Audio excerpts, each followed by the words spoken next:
ಸ್ಟೋರಿಯನ್ನು ನಮ್ಮ ಕೊಟ್ಟಿದ್ದಾರೆ. ಪಕ್ಕ ವಿಜಯ್ ಸರ್ನ ಸರಿಗಮಪ ವಿಜಯ್ ಸರ್ನ ಪ್ರಕಾಶ್ ಸರ್ನ ಸಾಂಗ್ಲು ಉಂಟು ಮಸ್ತ್ ಐತೆ ಆಗ್ತದೆ. ಆಲ್ಮೋಸ್ಟ್ ಎಂಗಲ್ ಮಸ್ತ್ ಫಸ್ಟ್ 10th ಎಂಕುಲ್ ಪಿಂತುದು ನೆಕ್ಸ್ಟ್ ಅಂಚನೆ ಎಂಕುಲ್ ಬೇಜಾರ್ಲಾಂಡ್ ಬಾರಿ ಶೋಕ್ ಉಂಡು ಮಾತೆರ್ಲ ಬಗ್ದಿ ಫಿಲ್ಮ್ ನಂಗೆ ತೂಗೋಡ್ ತಂದು ಕಾಣುತ್ತಿಲ್ಲ. ಆಕ್ಚುಲಿ ತುಂಬಾ ಖುಷಿ ಆಯ್ತು ಅಂತ ಹೇಳ್ಬೇಕು. ಬಿಕಾಸ್ ಯಾವ್ದು ಸಹ ಮೂವಿ ತುಂಬಾ ಎಂಟರ್ಟೈನ್ಮೆಂಟ್ ಅದು ಇದೆ ಅಂತ ಆಲೋಚನೆ ಮಾಡ್ತಾರೆ. ಬಟ್ ಇವತ್ತು ಈ ಮಕ್ಕಳಿಗೆ ಇರುವಂತ ಶೋ ಇದೆಯಲ್ಲ, ಅದರಲ್ಲಿ ನನ್ನ ಪ್ರಕಾರ 50% ಮಕ್ಕಳು ಕಣ್ಣಿಗೆ ನೀರು ಹಾಕಿದ್ದಾರೆ. ಸೊ ಎಲ್ಲ ಪೇರೆಂಟ್ಸಿಗೆ ಒಂದೇ ರಿಕ್ವೆಸ್ಟ್, ಕರ್ಕೊಂಡು ಬಂದು ಮಕ್ಕಳಿಗೆ ಇದು ಪಿಕ್ಚರ್ ತೋರಿಸಿ. ಎಲ್ಲ ಟೈಮಲ್ಲಿ ನಾವು ಎಂಟರ್ಟೈನ್ಮೆಂಟ್, ಗಮ್ಮತ್, ಕಾಮಿಡಿ ಎಲ್ಲ ಆಲೋಚನೆ ಮಾಡ್ತೀವಿ. ಬಟ್ ಅದು ತುಂಬಾ ಮೆಸೇಜ್ ಇರುವಂತದ್ದು ಮೂವಿ, ಆರ್ಟಿಗೆ ರೀಚ್ ಆಗುವಂತ ಮೂವಿ. ಯಾವುದೇ ಪಿಕ್ಚರ್ ಲಾಸ್ಟ್ಗೆ ಎಂಡಿಂಗ್ ವಾವ್ ಅಂತ ಅಂದ್ರೆ ಅದು ವಾವ್. ಎಲ್ಲ ಮಕ್ಕಳು ಫಸ್ಟಿಗೆ ಜಸ್ಟ್ ಮೂವಿ ಅಂತ ಬಂದಿದ್ರು, ಬಟ್ ಎಂಡಿಂಗ್ ನೋಡುವಾಗ ಎಲ್ರು ತುಂಬಾ ಖುಷಿ. ಈಗಲೇ ನೀವು ನೋಡ್ಬೋದು ಹೇಗೆ ಹೋದ್ರಂತ.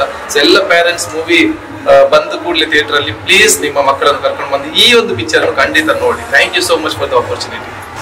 ಸಂದೇಶ ನೇತ್ರದಾನ ಮಾತೆಲ್ಲ ಮಾಡ್ಕೊಂಡು ನೇತ್ರದಾನದ ಬಗ್ಗೆ ಎಲ್ಲರಿಗೂ ನಂತಿರ್ಲಿಕ್ಕೆ Sandeep sir direction first date ಇತ್ತು, ಲಾಸ್ಟ್ ಫುಲ್ ಬುಲ್ತಾ ಎಂಕಲು ನಿಷ್ಕಾಲ ಮಸ್ತ್ ಇದೆ.